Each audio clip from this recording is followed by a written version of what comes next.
So, yun mga idol, oh. O, diba? So, ito na mga idol, oh. So, dumating na yung ating, ni-redeem doon sa application na yun. So, 500.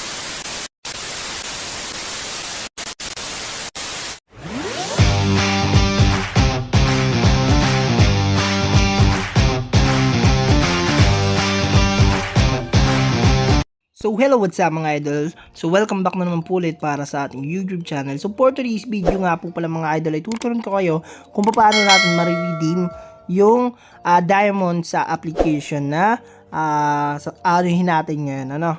So, bago muna lahat, kung hindi ka pa nakasubscribe sa aking YouTube channel, mag-subscribe ka na kasi meron ako mga pag-giveaways na katulad ng diamonds, pwede rin Gcash, okay? So, sa video nito is mamimigay tayo ng Gcash. So, 100 Gcash or 100 ml na diamonds.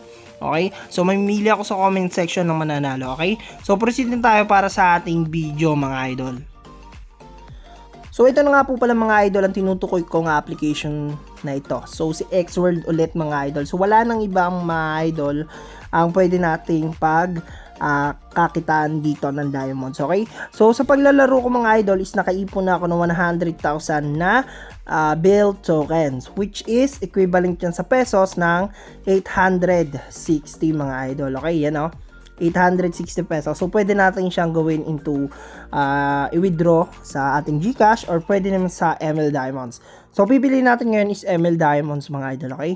So, punta tayo dito sa Prompt Store. So, para ma-redeem natin yan. Okay? So, pagkatapos yan mga idol is i-click natin tong ML. And pagkatapos yan mga idol, magsa-sign up lang tayo dito. So, ito yung aking user ID sa ML. Ito yung Zone ID ko sa ML. So, check natin. So, 14. Okay, yung dulo ay 0179. So, punta tayo sa ML natin mga idol. Okay? So, check natin. Okay. So, ayun yung ID natin mga idol. 0179. Ito yung Zone ID natin. Okay? So, balik na tayo sa application. Okay? So, para ma-redeem natin yan, so itatry natin itong i-redeem itong 516. Okay? So, purchase. Pay now. Ayan. So, ito yung kailangan nating dollars. So, select payment method. Okay? So, magpabawas na tayo sa ating build tokens. Okay? So, wait lang pala mga idol. So, i-convert muna pala natin. So, i-cancel muna natin yung order. So, i-convert muna natin siya, yung 100 na build tokens. So, convert natin. Para ma-convert, click mo lang yung build token and trade. So, piliin mo lang dito, sell. I-max mo lang. Then, pagkatapos nyan, okay, so max natin yan. Sell, build. Okay. So, okay na yan. X mo na yan. And punta ka na dito. Okay. So, magko-convert na siya. Di yan. Okay. So, punta ka lang dito sa Prompt Store. So, pagkapunta na sa Prompt Store, punta ka Mobile Legend. So, ganun lang yung process mga idol. So, purchase now. Click mo yan. Parang hindi pa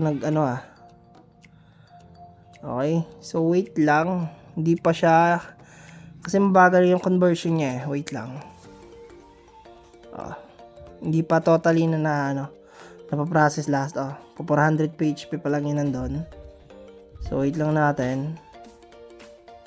Ito na mga idol. So, na-convert na natin siya into USDT. So, punta na tayo ngayon.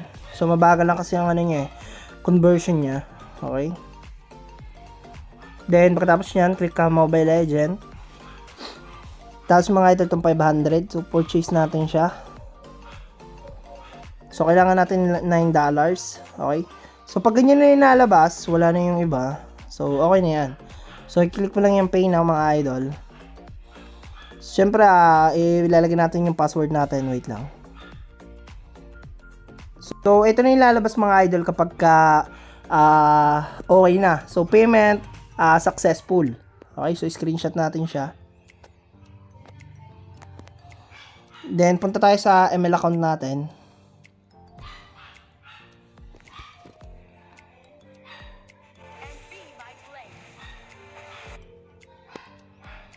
So, wala pa. So, mag-refresh naman yun mga idol. So, i-back natin yung Mobile Legend natin. So, ilagot natin siya. Okay. So, lagot muna natin. Okay. So, punta na ulit tayo. So, check natin if darating.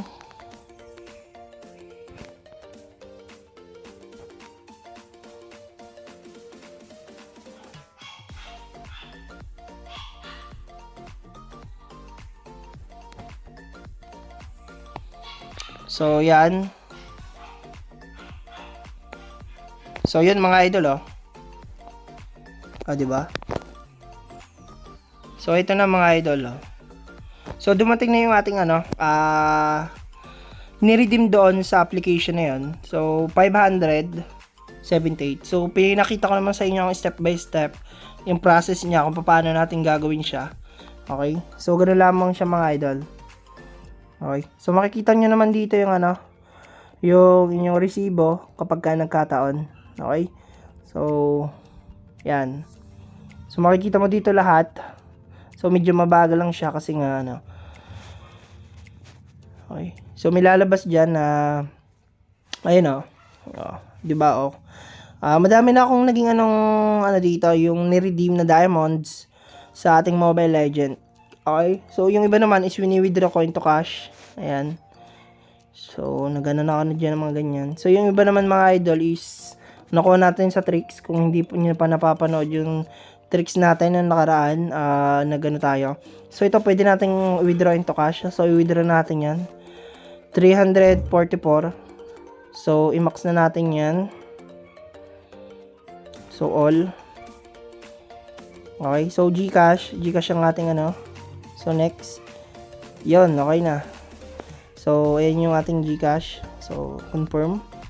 So, yung password natin. So, post muna. So, ayan mga idol. So, waiting pa yung payment. So, napakabilis lang naman na ng payment nila. So, marireceive agad natin yan sa Gcash natin. So, nasa isang cellphone natin. So, ito yung mga withdrawal natin dito. Kung mapapansin nyo, completed. So, napakadaming withdrawal na natin dito. Yung iba is natabunan na. Okay. So, ganun lamang siya mga idol. So, naturuan ko na naman kayo ng isang tricks na kung saan is pwede kayong mag-redeem nga ng diamonds. So, ganun lang yung gagawin nyo kapag nakapag-ipon na kayo ng build tokens. So, hanggang dito lang yung ating video and don't forget to subscribe to my channel. Maraming salamat, ingat, and God bless you all mga idol.